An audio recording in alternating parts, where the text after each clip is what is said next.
know, I just kind of wanted you to see the differences and the kind of high that you get. Now, when I say you had medical marijuana and you go to a, I worked at the cancer center for almost 5 years.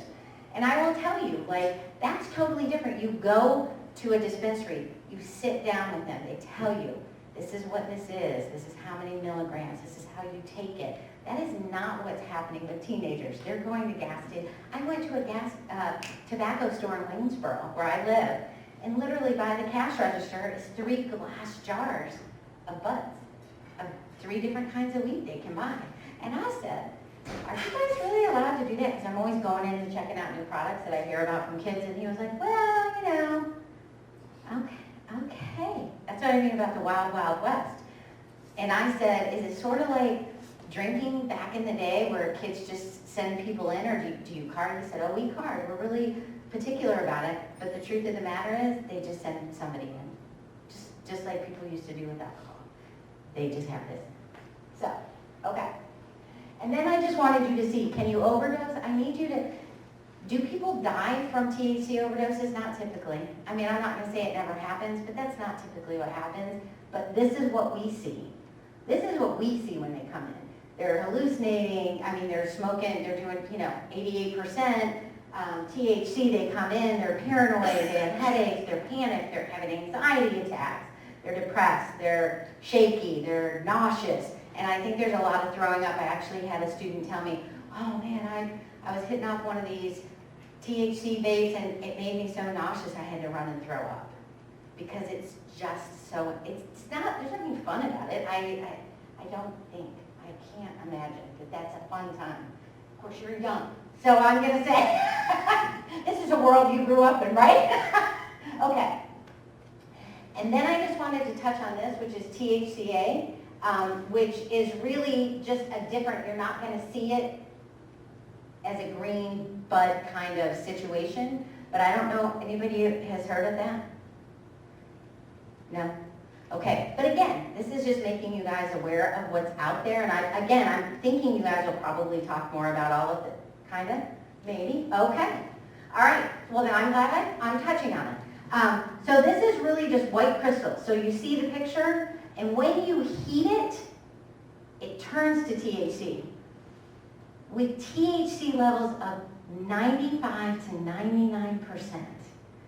So can you even fathom? I mean, I have so much empathy, and I can say empathy, I do. I have empathy for teenagers today, because you remember being teenagers and you heard it from a buddy and you didn't really know. But at least when I was young, it was 3 to 5%. These guys are hearing it from their buddies, and then they're doing something like this, and it's 95 to 99% THC, and they're freaking out. And it's not fun. There's nothing fun about that. So I just wanted you, it's not like a dab, like it really is like a crystal. And then if you see it yellow, it's because they added like a sauce. And it turns into like a yellow in color. But I just wanted you guys to, in case you see it, in case you hear it talked about, then you know. Okay. I believe teenagers, if they knew. I'm not saying they wouldn't try things, but I think they would make better choices. But I don't think they know half the time what they're doing. I think they just hear it from a buddy. So, okay, Delta 8. How many of you guys see that on every tobacco store sign? Kratom, Delta 8. It's another synthetic that you can get in any tobacco store. So are teenagers using it? I don't even know if they're using it as much as they used to, because they can get the real thing now. But it was a big deal before I think it was legalized, because it was so easy to get a hold of. And again, look, we got the drinks, we've got the buds, we've got the vapes. I mean, there's every possible way that they want to do things, right? And here's the thing about Delta 8, it doesn't show up in drug tests. So people on probation used to love this, because it doesn't always show up. Okay. I'm touching on a couple of things that I asked them if it was okay if I just touched on this with you guys, because one of the things that we see, I also do a lot of Narcan trainings, and You know, fentanyl and all the opioids and those kind of things that are still prevalent, as is cocaine in this area. Okay, as is cocaine in this area. So I just wanted to touch on this with you guys because we're using it to cut. Just like, I always say the equivalent, back when I was in college at Radford University in the 80s, I remember when ecstasy came out in its purest form, MDMA, and then they started cutting it in the 90s with heroin. So this is just another thing that they're using to cut opioids with. Here's the bummer, it doesn't respond to Narcan. So if students or kids or teenagers are getting this and it's been cut, they've used it to cut the opioid so that they can get more, you know, then it won't respond in the same way, which is kind of scary to me. And I hope it's okay if I share, can I share this thing about, is that okay, what we talked about? Is that all right? Okay. So I just wanted to share this one kind of trend, too, that I find very frightening, but I want every parent I can find to know about it. Even if your kids are not involved in it, spread the word. Let every parent know that this is a thing. So Narcan trainings became such a big deal because we want to save people, right? We want to make sure that people aren't dying of overdoses. But like I said, teenagers, if I could channel their brilliance for the good of the world, it would be great. What they've decided, and not all of them, is that wouldn't it be fun if we would get trained in Narcan training, then we're going to have it, and then on the weekend we're going to have parties where we basically go to the point of death, and somebody is the assigned Narcan person. And so let's just go as far as we absolutely, I know, if as far as we can absolutely go and somebody will bring us back, and I'm like, I was telling them, oh my gosh, I just like flipped out when they're so, we gotta go way, way back, because if you have 6 people, there's no way one person, the 6th person isn't gonna make it. Like, I don't know if you guys have done it. Yes, I know. It's disturbing, it's scary, I hate it, but I want people to be empowered, and I want you to know. So, there's that. And then my last thing, because I think I have like 1 minute, is amanita. So one of the things that is getting legalized in certain states is mushrooms. Magical, shrooms. So there's a couple of states that have legalized shrooms. We have not yet, although we have this disaster. So you can now go into stores, and this is a type of mushroom that you'll trip out on just about as well. But you can buy it in a store. It comes like a candy bar. You can get the things down here, gummies. So here's the thing, Virginia has outlawed this particular thing, but they have unrestricted, I looked at the law today, unrestricted access to these gummies, which I can't figure out, but that's law, right? Like there's always like something that hasn't caught up yet. So you can buy these anywhere, and again, I saw one in a store, and the instructions on it are microdosing, and it tells you how much to take, because it's really big right now to use hallucinogens to help with some mental health things. But again, teenagers hear what? Oh, this is great for something. I'm going to do it to the nth degree. The middle instruction, I can't remember exactly what it said, but the third one was to watch the walls melt. Take this many gummies, so that you're just tripping out. So I'm always really aware of this because I know that we're going to see kids in the ED with them, when they're tripping out and doing all of these things. But I also want parents to be so empowered and so equipped. Okay, I'm on my time, right? Did I finish? Woo! All right. Thanks very much. Thank you, Ms. Clark. And I know you have probably a lot of questions because it's a lot of information, right? Just ask you if you can remember it, jot it down at the very end. We'll take the questions for you. We got a lot of different perspectives tonight, so I'll ask for Rusty and Emma to come up. We're very grateful. We had a connection, Mr. Zatola connected with the folks here with the high-intensity drug trafficking area, and they have some really good data to share with you that I think are also relevant to our kids and in our community as well. So. Emma's going first, then you want the remotes? Sure. Thank you for bringing one. Whoever did that, thank you. All right, well, I will just introduce myself briefly before handing it over to Rusty to talk about our program, but my name is Emma Driscoll, and I'm the public health analyst for the Overdose Response Strategy here in Virginia, which is a public health and public safety partnership. I'm Rusty Hale. Emma, you hold on to that. All right. I apologize for my voice. I had a cold last week. I'm really better, but I sound kind of bad, so I apologize. I'm Rusty Hill. I'm the Drug Intelligence Officer for Virginia out of Washington, Baltimore, HIDA. And I'm partnered with Emma in the Virginia. There are 33 HIDAs nationwide.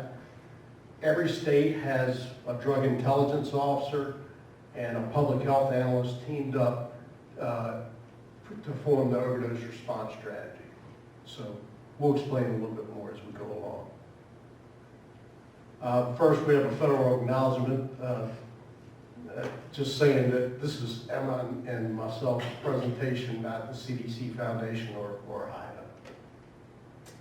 So what is the overdose response strategy? So unfortunately, really for the last 11 or 12 years, the United States has seen a tremendous amount of drug overdose death. Obviously, when fentanyl came on the scene, became extremely deadly, very lethal. The last several years, especially over the pandemic, we saw 100,000 plus drug overdose deaths in the United States annually. So HIDA, like I said, there are 33 HIDAs nationwide, touching all 50 states, including Washington, D.C., Puerto Rico, and the U.S. Virgin Islands.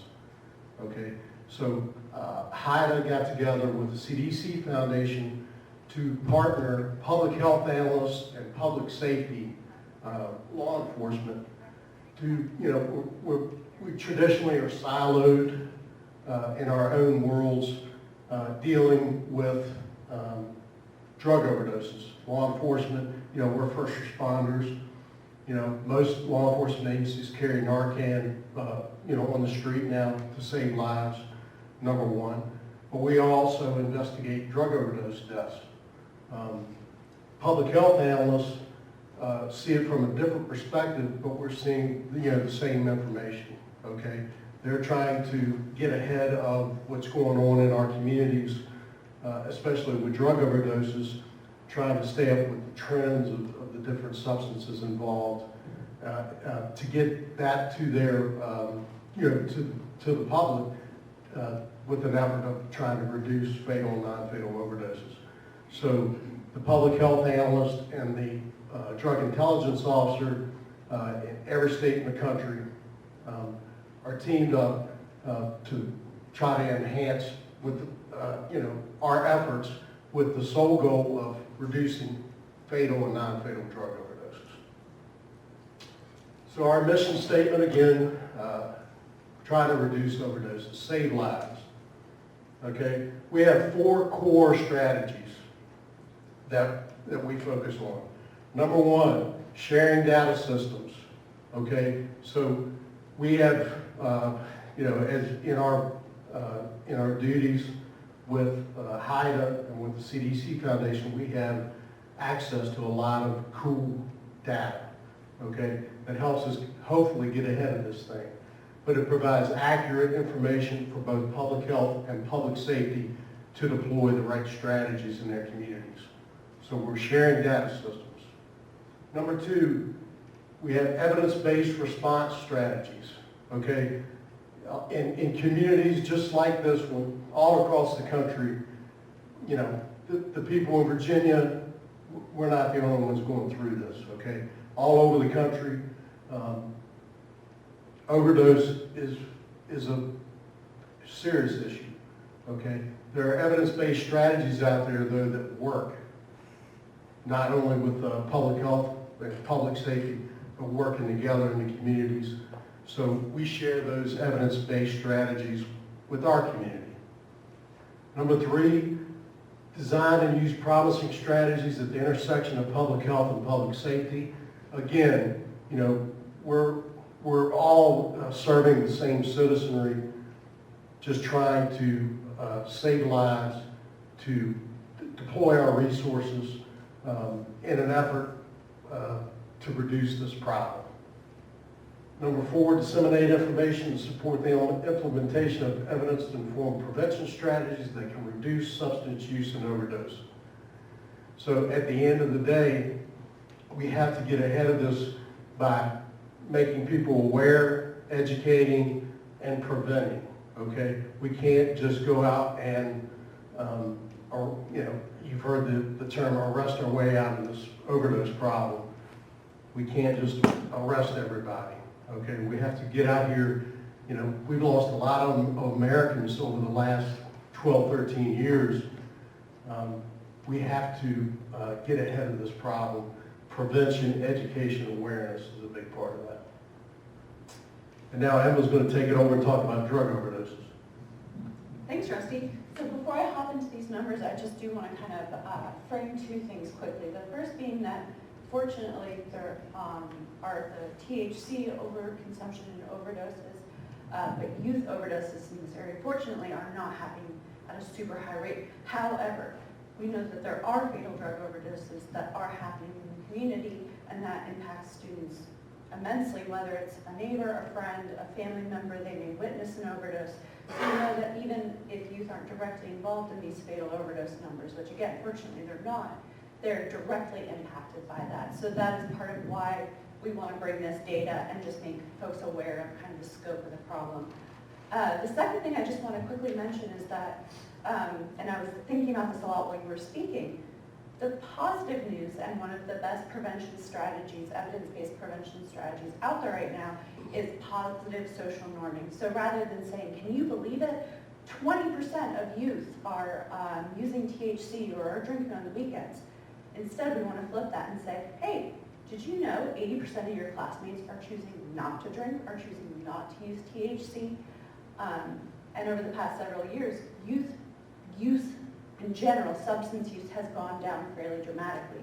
And this is kind of to circle back to what you were saying. However, the illicit drug market and the gray drug market and even the legal drug market is like nothing we've never ever seen before. So it really creates this more deadly and more dangerous than ever drug market that our youth are trying to navigate. And as youth, we know that, they're not prepared for that. So I just kind of wanted to start off by framing it in that way. I won't read every single number to you all, but since 2013, drug overdoses have been the leading cause of unnatural death in Virginia, so that includes car accidents as well as different gun-related deaths. Overdoses are outpacing those and have been since 2013, and this is for all of Virginia, and it's true for a lot of states as well. And just from 2007 to this last year, over 23,000 Virginians have died from an overdose. I'm going to show you all just kind of taking a look at what has shifted in the past 5 years, because I think that is kind of a theme you all are hearing, is that we do have this shifting and ever-changing issue. So from 2019, right before the pandemic, to this last year, there was a pretty significant increase. Of course, in fentanyl, we know that prior to 2018, 2019, there still was a fair amount of heroin on the market. Unfortunately, now the primary opioid is fentanyl, which is incredibly potent, and Rusty's going to dive in a little bit more on that later. So, of course, there was a really large increase there. And then also with stimulants. So you mentioned cocaine being an issue in this area. We're seeing all across Virginia an increase in stimulant-related overdoses and just those polysubstance overdoses in general. So this is specifically for Albemarle during that same time period, 2007 to this past year, 153 fatal overdoses have occurred in the county. And again, thinking about what the students are bringing with them to school, they may have even witnessed some of those overdoses. So again, that direct impact is there. And similarly, there's an increase in fentanyl as well as the stimulant overdoses in the past 5 years. And I didn't point this out on the Virginia slide. Fortunately, we are seeing some decreases for the 2023 numbers. We anticipate to see even more decreases for this current calendar year once those final numbers are available. But again, we're seeing those stimulant-related overdoses, like with the methamphetamine, increasing by 50%. This is for 2022. There were 305 unintentional drug overdoses that occurred. This data comes from the Virginia Department of Health, and it shows emergency room admissions. So there were 305 folks admitted. There are even more unintentional overdoses that we know happens in the community, because often when people overdose, they'll have Narcan administered. They might kind of, be revived.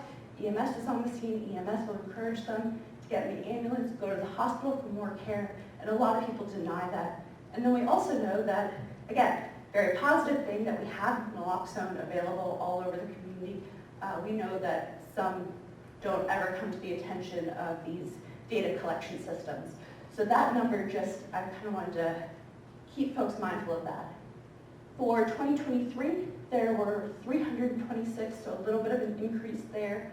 And then so far for this year, there's been a slight decrease, which again fits with that increase of naloxone being available in the community, and then also fortunately, just the decrease in overdoses that we are seeing. Hand it back to you. Thanks, Emma. And keep in mind, when we talk about overdoses, fatal overdoses are tracked by the Office of the Chief Medical Examiner out of the Virginia Department of Health.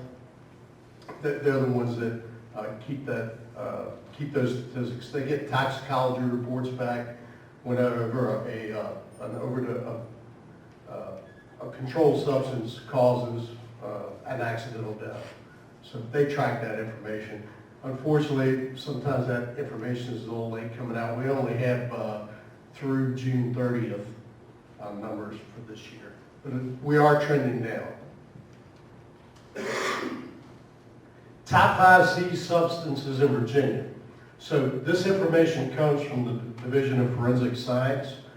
So when law enforcement, local and state law enforcement, when they seize controlled substances, they send them to the Division of Forensic Science at different locations in the Commonwealth for analysis.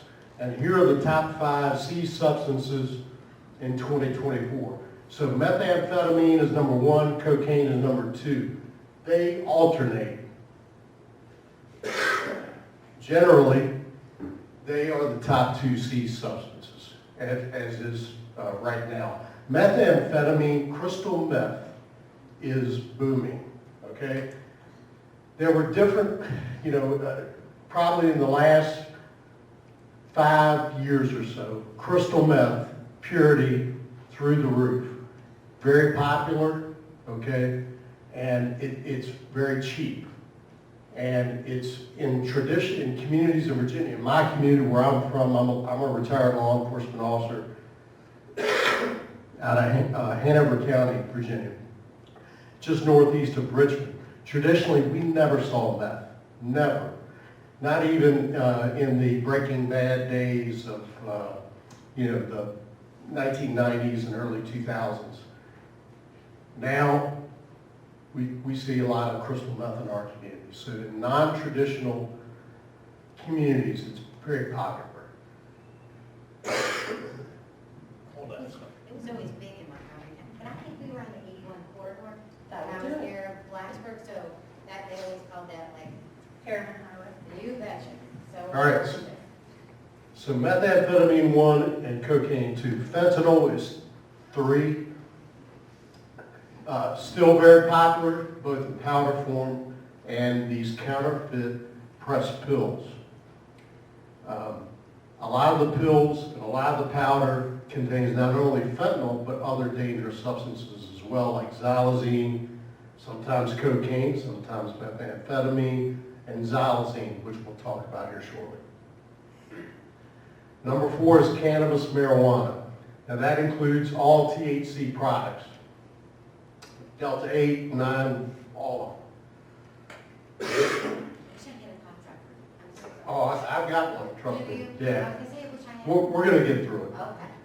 But when I say marijuana, okay, in Virginia, it's not my favorite topic. In 2021, the General Assembly pushed through a bill that legalized certain amounts of recreational marijuana. But we don't sell marijuana products. We're not supposed to be selling it. It's illegal. And you can get medical marijuana, as Connie was saying. But law enforcement is still spending valuable time and resources to police this stuff. And unfortunately, youth, people under 21 are not supposed to possess it, but they're getting it. Right now there's a tie between dipentolone. Dipentolone is a psychoactive stimulant. So it's something that's kind of come on the scene in about the last 4 or 5 years. It's very popular as an alternative to cocaine. It's a synthetic cathinone, which is also known as a bath salt. That's the term most people are familiar with. Yes. But it is popular, and it's very popular in Northern Virginia and Washington, D.C., the counties that surround Washington, D.C. for some reason. Xylazine is a veterinary drug. It's supposed to be used as an anesthesia for animals. It's found its way into the drug market, the drug supply in the United States. Virginia is no exception. It acts as a booster when mixed with fentanyl. Okay, it boosts the euphoria, and unfortunately, naloxone has no effect on xylazine because it's not an opioid. So sometimes when xylazine and fentanyl are mixed, somebody has an overdose or displaying signs of distress, and naloxone or Narcan is administered, there has to be several doses of Narcan to restore normal breathing to save the person's life because of that xylazine is also present. All right, top 5 C substances in Albemarle County so far this year. Cocaine, number 1. Fentanyl and methamphetamine are tied for the second most popular C substance.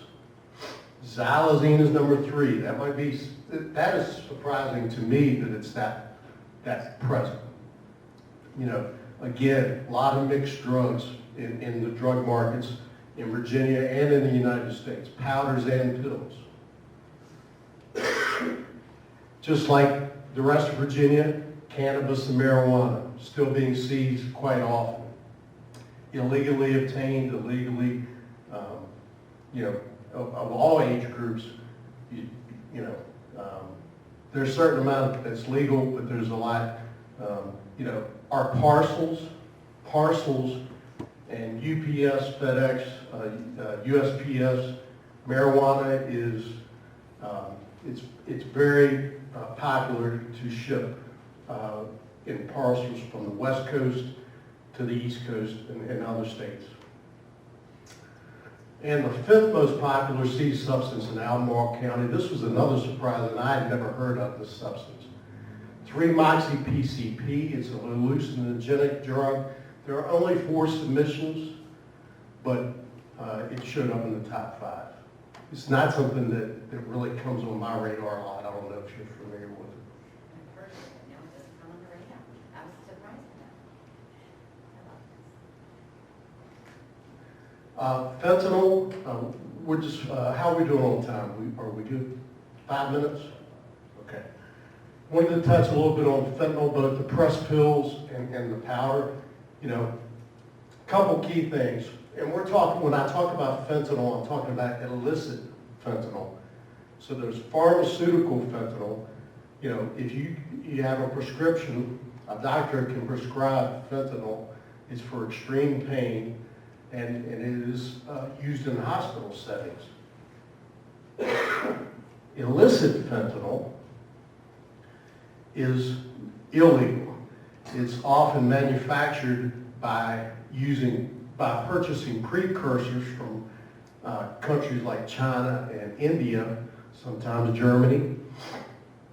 It comes into the United States, and criminals manufacture fentanyl using these precursor chemicals, and then they put it in powders and sometimes pressed pills, and obviously sell it on the street, and it's been a huge problem for many years.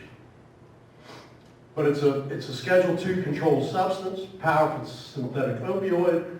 It's 100 times more potent than morphine. It is 50 times more potent than heroin, and it's been driving drug overdose deaths for a long time. Okay? Big problem. Again, I described the difference between pharmaceutical fentanyl and illicit fentanyl. We're talking about illicit fentanyl driving the drug overdose problem. A lethal dose of fentanyl is only 4 milligrams. It's almost very hard to see. I had a slide up there earlier that I think showed, if you look at on the right there, the difference between heroin and fentanyl, that's a lethal dose. Emerging threats, talk about nitazines or nitazines, however you want to pronounce it. It's a powerful opioid, synthetic. It's estimated to be between 3 times more powerful than fentanyl, so it's dangerous. It's being mixed into the drug supply. It's available in powders, counterfeit tablets, and liquids. May be mixed with inert substances or with other controlled substances such as heroin, cocaine, fentanyl, and benzodiazepines. Examples, those are the most popular nitazines. And we are starting to see that throughout the country. Sometimes those trends spread from West Coast to East Coast. It's not as popular yet in Virginia, but we're starting to see it in the drug supply. Are we done? Yes, sir. Do you have anything else to add? I was just going to say one more additional kind of clarifying piece with the pharmaceutical fentanyl versus the illicitly manufactured fentanyl. We know pharmaceutical fentanyl is being produced by pharmaceutical companies. There's very, how strong it is very clear, it's standardized, versus the illicitly manufactured fentanyl, where it can really vary in terms of how potent it is, of course, what else is in it, but it just adds to that general unpredictability in the drug market, which, again, is the theme we're discussing today. That's all we have. Thank you.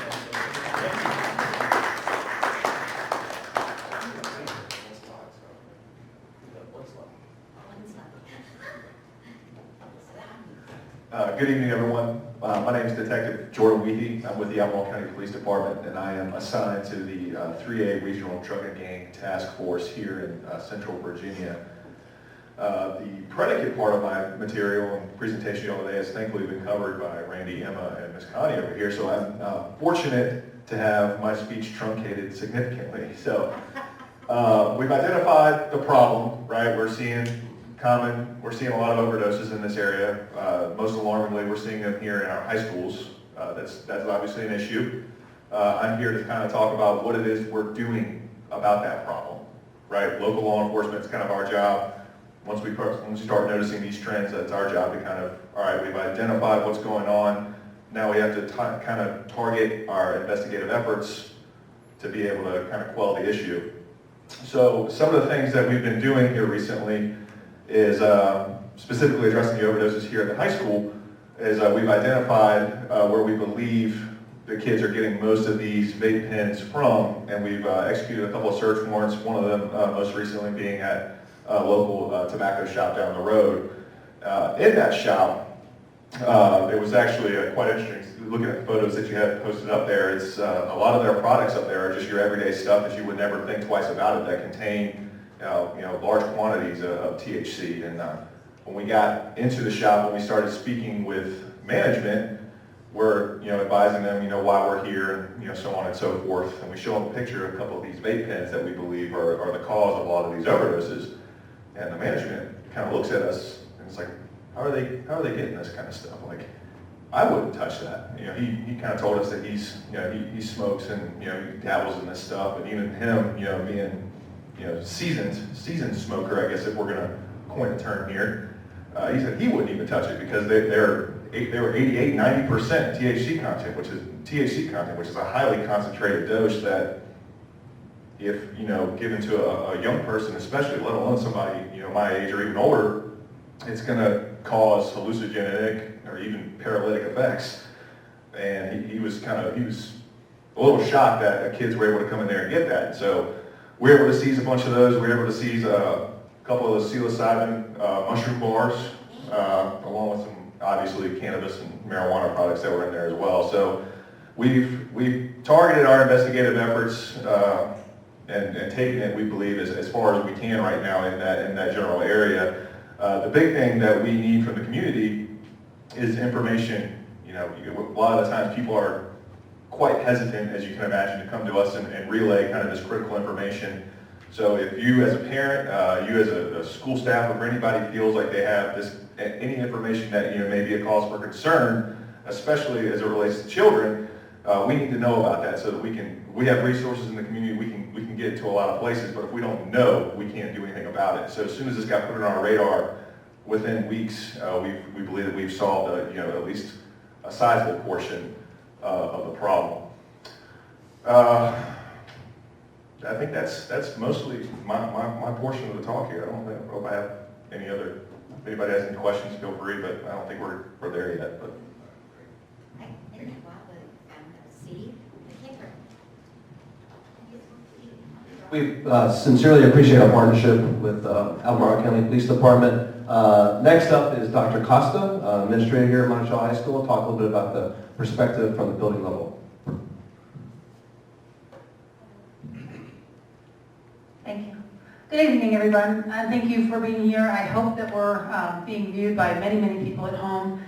We are looking forward to this event as an opportunity to talk with families, share information, and not only just share the information, but talk a little bit about prevention, talk about support, education, awareness, and it really is a partnership that we value with our families. So I'm hoping that there are way more people on the other side of the camera than in here right now. So nonetheless, I just want to introduce a couple people here today who work with me at the school to try and keep all kids safe all the time. Mr. Green is one of my assistant principals. He works with our 9th graders.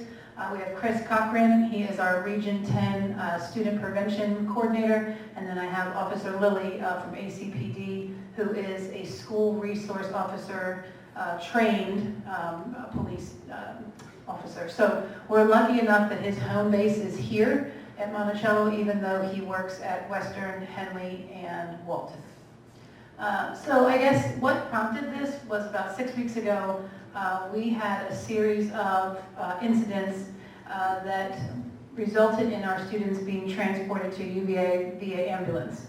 They had some violent reactions to something that we hadn't seen before, and it turns out that it was one of these THC plus kinds of pens. So we had been aware of THC pens, but now, as with everything, the game changes a little bit, and as does the potency, and then the reaction from the kids. And the reaction varies. We had a student who had that hallucination, and then we had the other student who had to be revived. And so it alarmed us a lot. We tried to basically get to the root of where these students were getting the products from. And I'll just add, some of the students had no reaction, right? And that was a little bit different for us as well. So it was hard. It's really hard for us to get a handle on, why did you have this reaction and this person seemed fine. And so we tried to just turn over as much information that we had to the Albemarle County Police so that we could work with them. Now, of course, there's a consequence that comes with bringing a pen or smoking, hitting a cart is what they call it. But really what we wanted to do is provide more education, more awareness, because one of the students said a couple of things that really caused concern. I didn't know what I was smoking, and I thought if I bought it in a store, it was safe. And so we knew right away that these students, these kids are just having access, and really with no frontal lobe, they're just doing without thinking. And so we have tried to build forums like this. Chris Cochran has developed a student-led substance prevention committee. In fact, we kicked off our substance prevention week this week with a speaker who came in and talked with our students about her own personal experience losing her child to a fentanyl overdose. And we hope it's just the beginning of conversations that kids will have with adults, with each other. I also asked Chris, in addition to what they're telling me, or Mr. Green when they get called, or Officer Lilly, what are some of the causes? Why are kids turning to these devices and vaping? And a lot of them said that they have these feelings, loneliness, anxiety, depression. They have a lack of connectedness with adults. Maybe there's no one at home when they go home. The hours of operation between, them having a family dinner or their parents working a couple of jobs and not being home, sort of leaves them with a void. And so they're filling the void, with other activities and dangerous ones. So we're really, we try here to make sure that all kids are seen, heard, known to an adult. But of course, it just means that we can try as best here, but we want, families to be able to start these conversations with their own kids, just about how they're feeling and trying to put in place those substitute behaviors. So instead of a vape, instead of what could you be doing? And so Chris does a lot with restorative measures. He tries to, sort of teach them alternative coping strategies. And then we also have, more staff on our team. We have another mental health practitioner, Bree Lundgren, who works daily with our students, and then we have our 2 safety coaches. So those are just some of the staff that wrap around our students when incidents like this arise. So we had these incidents, and they were alarming and scary, and we have tried over time to increase the personnel safety and security in our team, where we've increased our restroom sweeps, and we continue to catch them, okay? And what I will say, though, is unlike anything in my previous experience, and I've been a principal for 9 years, this year I have seen more repeat offenders than ever. And I think that speaks to something that all our panelists have been talking about, is the I don't know what they call them, producers, whoever are manufacturing and making these things accessible. They're trying to get our kids addicted, and it's working. And so we'll have kids say to us, I can't stop. And so, that's something that's going to take a longer lift to help kids get over their addictions. And then, so something that we're trying on Friday, and we'll have to let you know how it goes. We're trying a turn in your vape day, inconsequential, right? Hopefully after a week of activities and a week of hearing your peers, sort of talk to you about the dangers and talk to you about alternative behaviors. Maybe you will try to quit and turn in your vape on Friday free of consequence. We won't ask any questions, and there's some definitely some incentives that we've put together to help kids. Maybe that's something that they're willing to do. So I'm optimistic. I'm really, really hopeful that kids will take the chance that they can find different behaviors and just get the help that they need. I think that's. Oh, the other thing that I wanted to say just quickly about the student-led substance prevention committee is that this is the beginning of many things that we will do, and they will meet weekly. So they were a huge part of our presentation this morning. They led the entire thing, they planned it. They said, come join us. And basically every Monday they'll be meeting to just talk. And then a couple of the kids who were involved 6 weeks ago are leading conversations with kids on Thursday during lunch. So again, they said, we want to be part of the solution. We recognize our impact on our school community, and how can we try to educate our peers, which was awesome. So, it was a dark time for our school community. We were really nervous, but I think a lot of good has come from it. So, thank you. Thank you, Dr. Costa. So I will finish here, and I'll turn it over to Mr. Bradley, and then we'll get a chance to do some questions from the group. We do have some resources put up here. I will say that this is just the start of the conversation. We plan on doing more events. We could do a whole entire event on opioids and fentanyl and so forth. We plan to dive more into that. One of the things that is key is that obviously all that your students are being exposed to, your kids are being exposed to, Dr. Costa alluded to, was the idea of the support they need to get, right? We have a lot of resources in our building, a lot of ways in which we can support. I would just say if you have any needs, just start off by reaching out to a counselor, right? Go from there, and we'll get a chance to figure out what we can do to continue that support. So we will continue this conversation. It's not a one and done because it's ongoing. It continues to change, and we'll continue to provide ways in which we can show how we can support your child. We'll mention that we have Region 10 in the back here. When you leave, there's some information that she has been generous enough to come in and also provide some additional resources for you. So we'll do Q&A, but I'll turn it over to Mr. Bradley. All right, first of all, thank you very much for being here. I think this is a very important subject, and like I said, we hope to do more of these. This has really been an intentional move to engage our community because our staff and students here are doing hard work to get their education while they're in school.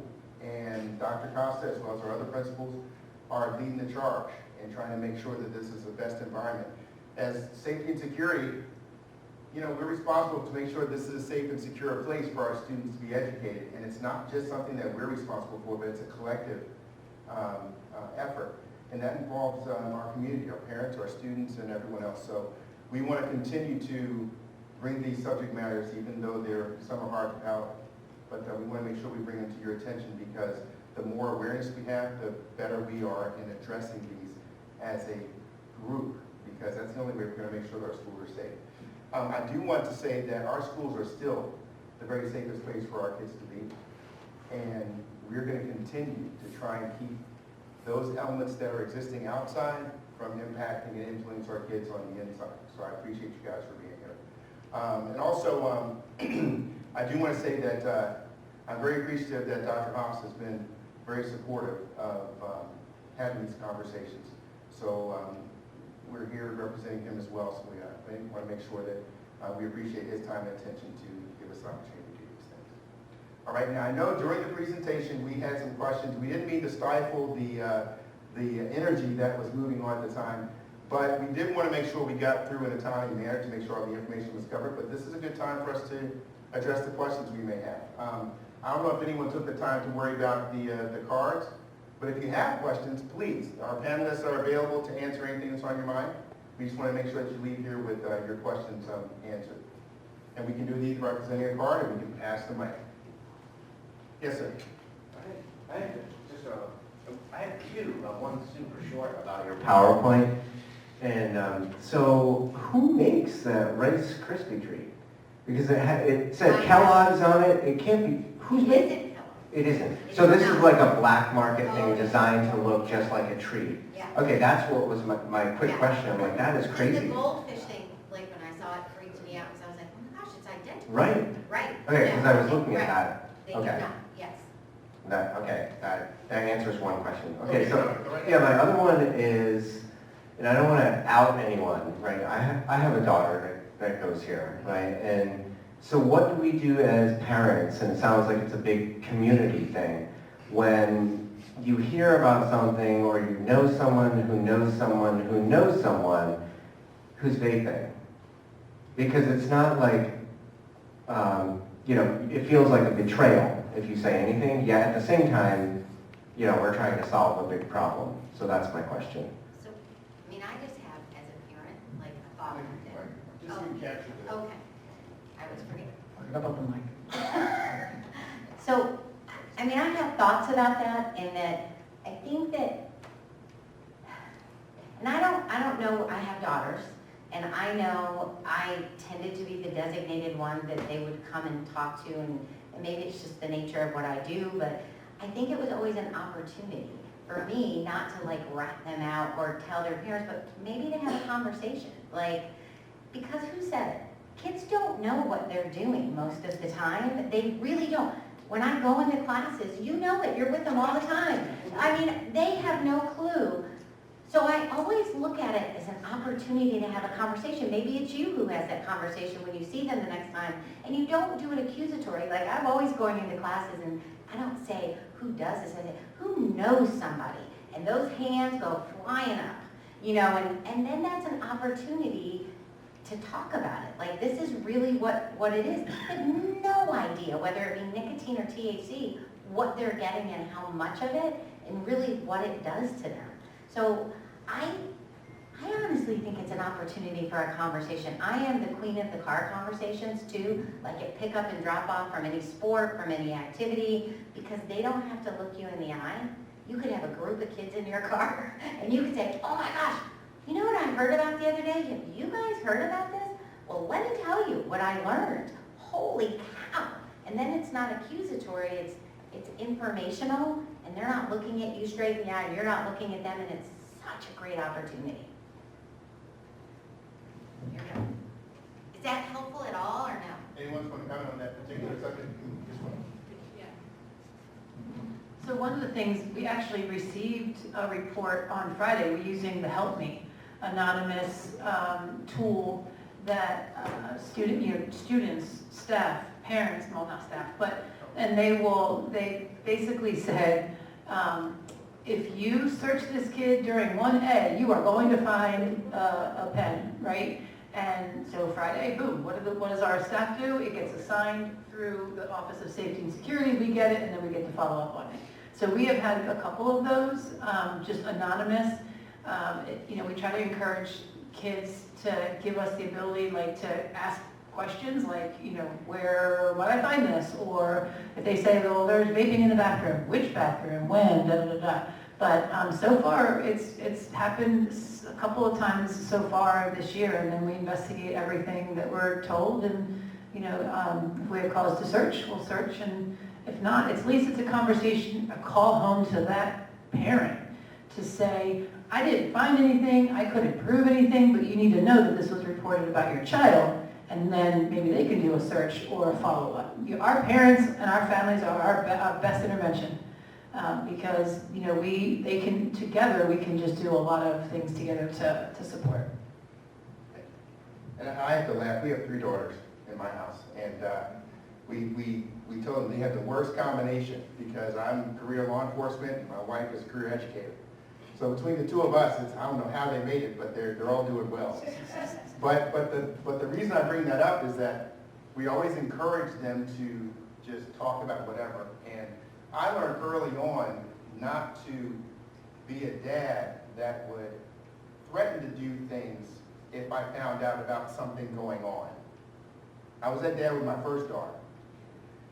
But I've learned that they need to be able to come to dad and talk to me about whatever's going on. Once those communication lines were open, we have these candid conversations. And to this day, my kids are all 18 and up. They have candid conversations about those things that are good or bad. And I think it's just because we opened the door and we weren't as judgmental as we could be as parents from the beginning. Let them get it out of their system. Then we can try and process that information and figure out how to deal with it a little more. So many times as parents, and I fell victim to this myself, is that as soon as you hear it, you want to start addressing what it is. And then you miss all the good stuff behind it. So whatever communication that we're able to do, engage our kids is a good thing. Thank you. I have a couple questions about school policy. So can you search anyone at any time if you have suspicion? Reasonable suspicion. Okay, because I want to be able to use this information to talk to my teenagers. And then what happens when you get caught with something at school? Well, it depends. I'll get it right back.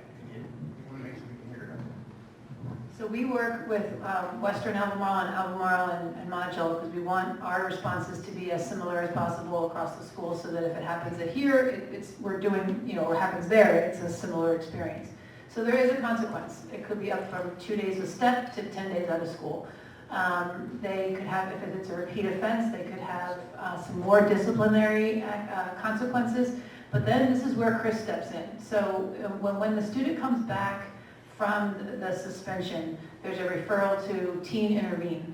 And Chris takes it from there. He meets with the student. They talk about some of the things that I was talking about previously. Why? What are the root causes, right? All behavior is communication, so what's going on? And then he helps to build a plan, a follow-up plan, and then, he's also working with the family to talk to the family about, not violate confidentiality, but just to reach out and say, hey, here's what I know, here's how you might be able to help. And then, we monitor, so we definitely, now we have our eyes on that child a little bit more frequently because they have, and again, a lot of times they're just saying, how do I stop? And so that's really where, we might employ some out of school counseling through Region 10 or another source. But, and as I said, not very frequently is it a one and done because of the addiction component. Jeff, another question? Can I just say too, like from an addiction standpoint, I wanted, because I had started, even just with the tobacco stuff, from an addiction standpoint, stopping these things isn't as easy as just, I want to stop, I'm done. I mean, the withdrawal that they're going through just with nicotine, holy cow. And being able to provide that support, I know some family doctors are even offering some NRTs, nicotine replacement therapies, because the amount of nicotine that they're getting is so much. And to just stop it, yeah. So I just want to say, I just backing you up on the addiction, it is a powerful thing. And if it was as easy as just saying, yeah, stop it. And we do that often as a society, not us in general, but we often say, well, just cut it out. Well, but once you're in, it's hard to see that, So, yeah.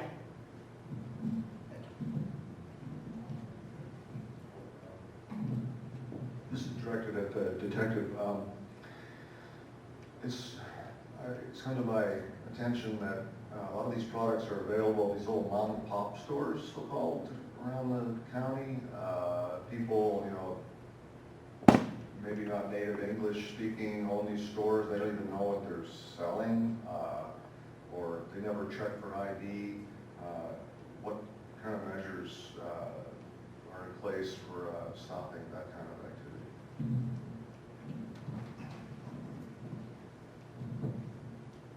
So I would say that to address that problem, first off, we would need, like I think part of my talk and what I mentioned is how valuable community information is, especially related to my job. And most of this information, it's valuable for us to have because then we can start honing in our investigative efforts to targeting those shops that are selling those products to underage minors, or frankly, even if they're selling the illegal products. But I think that there's a common misconception, especially in the community, with it relates to, I guess, knowledge and knowing something and then being able to kind of prove it in court. It's like, so like if, let's just say you were to call me today and say, hey, mom and pop shop over here down the road is selling weed behind the counter.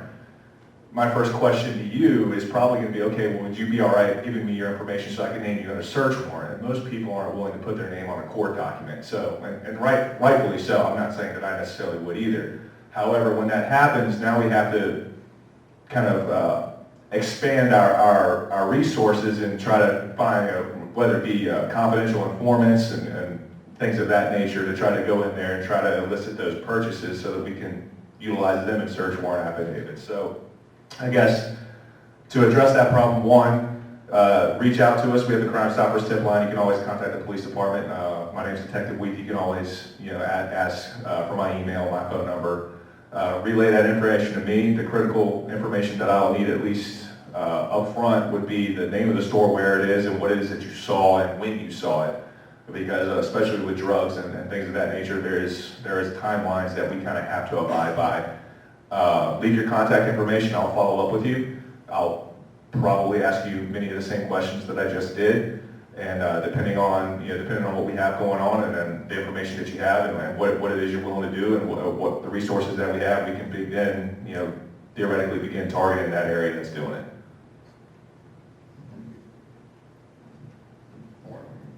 And another thing that can help support our police officers to do that work is as much detail as possible. And if the conversation comes from a friend, it makes it a little more difficult to pin down what's what. But if you happen to be there with your child and they say, so-and-so did this and he saw this. If it's only a short chain away, then even that information is a little more helpful, because now the, whoever's doing the investigation, whether it's in school, did something happen in the bathroom, through the police, did we see this happen? It's a shorter distance, so the more detailed information that can be provided, there's a better chance of our law enforcement and our investigations process to be able to pinpoint some more information that's useful. We still have time for more questions? Yes, ma'am? Sure thing. That's why we're here. That's why we're here. You mentioned something about positive social norming, and I want to know if that works with especially Monticello students, the idea that 80% of the kids aren't doing this, and helping that become the trend versus all. I'm heartbroken about this.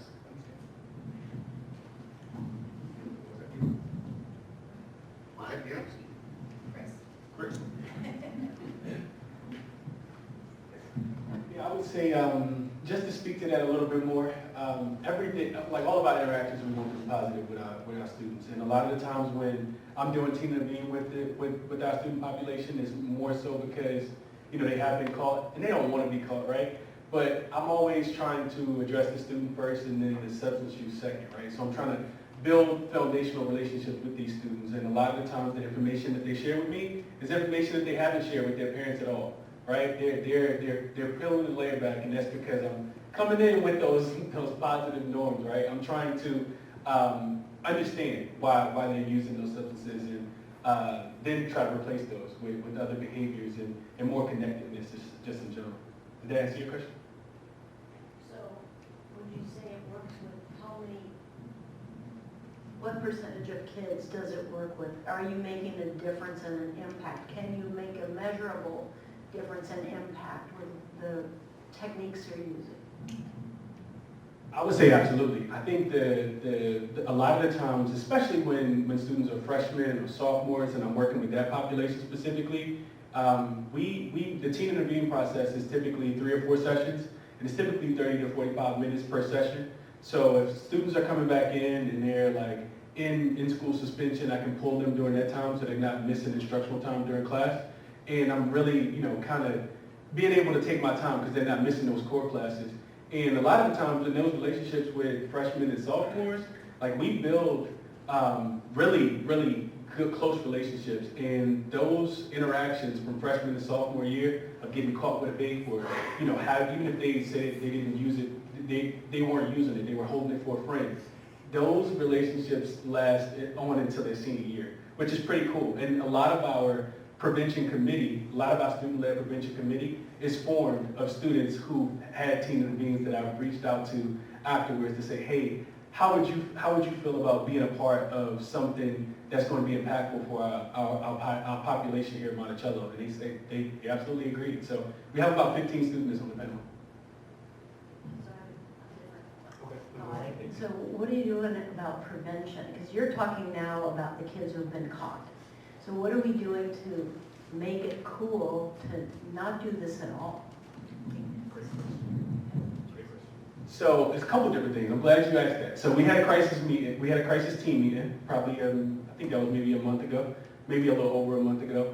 And I talked with Dr. Costa, I talked with Officer Lilly, I talked with the other administrative team, the safety coaches, and we talked about trying to be intentional about connection. Dr. Costa mentioned it earlier, but a lot of the times when I'm meeting with our students and I'm doing team intervene, a lot of the time, that's the number one thing that I'm hearing, is that they feel disconnected. They feel like school is difficult. It's not like going to school the way we used to go to school, where you went to school for 7 hours, you sit there, you went from one class, and that class ended, you go to the next, you go to the next, and the day is ended. That's really difficult for our students these days.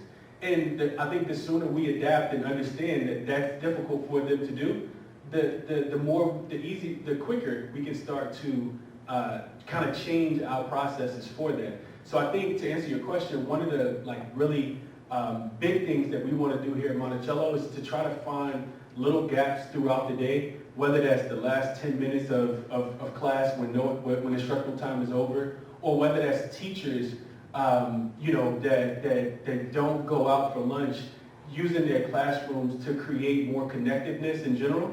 We talked about like having, if we could get students to stay in school, right, and not want to leave to go to the market or go across town to Chick-fil-A, we talked about like opening up game rooms for students so they can go play Jenga or dominoes or, Uno, right? Or maybe we open up the auditorium so students can go in there and do karaoke and sing. But a time and a space for students to actually connect without having to worry about a paper to write or, or a test to take or an exam to study for. So just finding those pockets of connectedness, putting cornhole boards out, letting them play cornhole, whether it's outside, putting them in the hallways, but just having adults that can supervise that, that's something that we're in the process of doing right now as well. Can I say, and I'm going to brag on Region 10 right now, in general, because when you talk about prevention, he's doing great things here, but prevention it really needs to start with all of this. It needs to be elementary school. So you're talking 4th and 5th grade is where they really need to start learning other coping mechanisms. And I think it's important. I feel like this is such an opportunity as parents for us to jump in and help them get these coping things. Because if you think back when we were kids, and I'm not trying to be the old lady in the room, but you think back, we had the freedom and space to figure out how to cope with life. If you were mad at your best friend, if you were mad at your brother, we'd take off, we'd go down to the creek, we'd go to a friend's on our bike. They don't have that. So when I go into classes and I say, tell me what's stressing you out, I could get 3 classrooms full of things on the board that stress them out. It's a different world that they're living in, and so I think and Region 10 does this so well, going into the elementary school, starting at a young age and saying, developing those relationships that you are now, saying what's going on and helping them develop some really good coping mechanisms. Because I just think our generation kind of missed that because we were thinking they were doing it the way we did when the world had completely changed and we hadn't really caught up to that yet. And so I think it's an opportunity. I don't see it as I think it's an opportunity, what you're doing, what Region 10 is doing in there. I hear Zarina talk about it all the time. It's elementary school. We need to get in there. We need to talk about how to cope. So I think your point is spot on because if we can give them those skills early, and I think teaching them how to say no. It isn't as easy as just saying, no, I don't want it. You have to know your why. Why is it you don't want to do it? Like you were just talking about. What's your why? You don't have to be able to say that to the person who's bugging you, but you have to know it so it makes you strong. And that's what you're working on. Look at me just bragging on you guys, but they do good work. All right. Sure. Last one, from this family. You can have 10 more. You're good. So it brought to mind that, every time we have a crisis at school, Michelle and I are like, should go to private school. What, is it any different in private school? Or anybody can answer this? Andrew, pass this one back, I think. Hello. So I'm an administrator in another county. No, it's no different in private school. Our children went to private school at one point. What we have to understand is that access is key, okay? Connie was very correct. I'm an administrator at a middle school. I had to use Narcan on a 6th grader. So please understand, when I don't go to school to save a child's life, physically, literally, not figuratively, okay? That's why I sent him to work. He was the law enforcement officer, okay? Access. Where is this access coming from? 2 different camps. It comes from the student who can afford to get it, and it comes from the student who's living in an environment where it's just being passed out like candy.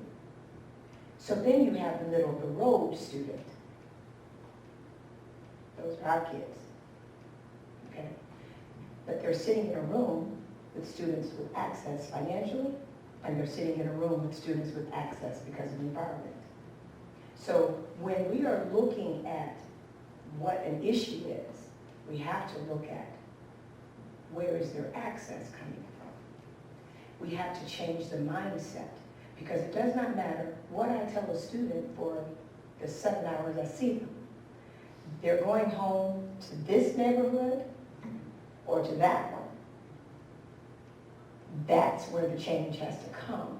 That's where the community comes into play. It's a scary thought. Oh my God, this has happened in Monticello. Oh my God, this has happened in this school. Those students come from home to that one roof. Trust me, it's happening in the homes.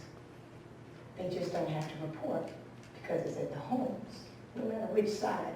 And these gentlemen back here with badges probably saying, yeah, she's right.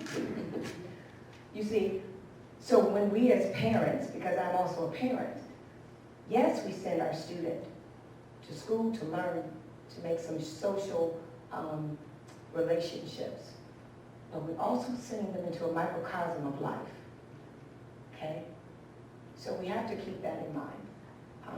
Administrators are doing the best they can on a daily basis, but it's definitely going to have to come, some real transparent conversations have to happen in the community, where I think there's this thing going on TikTok, we listen and don't judge.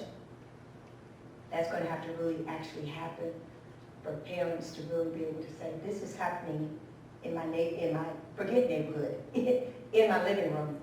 How can I help this? You know, so private school, public school, we're going to have the same student. In a private school, you just have a student on this side whose parents can afford to send them. Access is still there. Thank you. And what was the term you used to describe that 80% again? That was a new term. Positive social norming. Thank you, positive social norming. And I think that benefit, that concept benefits that middle group that she was just mentioning. If we can encourage that middle group to have that positive norming, they'll be able to combat those influences from outside. I think that, and correct me if I'm wrong, just hearing that concept tonight was new for me. But, Absolutely. but I think that's where it hits that population that are capable of managing their lifestyle to refute these external influences, as long as they feel lifted up and supported themselves. Is that accurate? Absolutely. Okay, now I just want to make sure I grasp the concept. Optimistic versus pessimistic, right? I'm You learning. want to look at the glass half full versus the glass half empty. No, I got you. I'm learning. I'm a law enforcement guy in an educational environment. I'm learning. I'm telling you, this is good. But I want to be considerate of everyone's time. I think we've had an opportunity to field the questions that we have in our minds. I think our panelists may linger just a moment. If you have something that you want to say or ask, they'll be available for a moment. I don't know if you have stuff in that little box that you... Oh, I'm always happy to Okay, share so- anything I have, I want to see it. And again, we have our table set up out here with resources from Region 10. I just want to make sure those are accessible. And I do want to put a plug in for our staff in student services.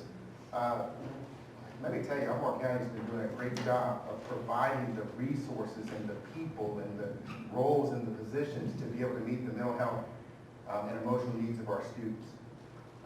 I came on about a year ago. I'm on the safety and security side of the house. So our job is to address those resources in the schools. But all of us are going to be paying attention to the emotional development and the impacts on these students' lives, whether we're coming from student services or from the security side. We just have our focuses are a little different. But I still believe that our schools are a great place for our students. And we're going to keep doing our best to make sure it's the best environment, and we look forward to coordinating and cooperation from you guys on making that happen. So before I go, I want to thank our folks from HIDA up in the Baltimore area. I want to thank our resource here from the Albemarle County Police Department. He came with some support too, so we welcome our SROs and the staff that came to support that as well. UVA Hospital, thank you very much for your involvement. Eileen, she is our health coordinator here for the school district. She's been incredible in putting some of these resources together, so thank you. And also Dr. Costa. She has a good handle on this school. It's a good place. So thank you very much for your attendance.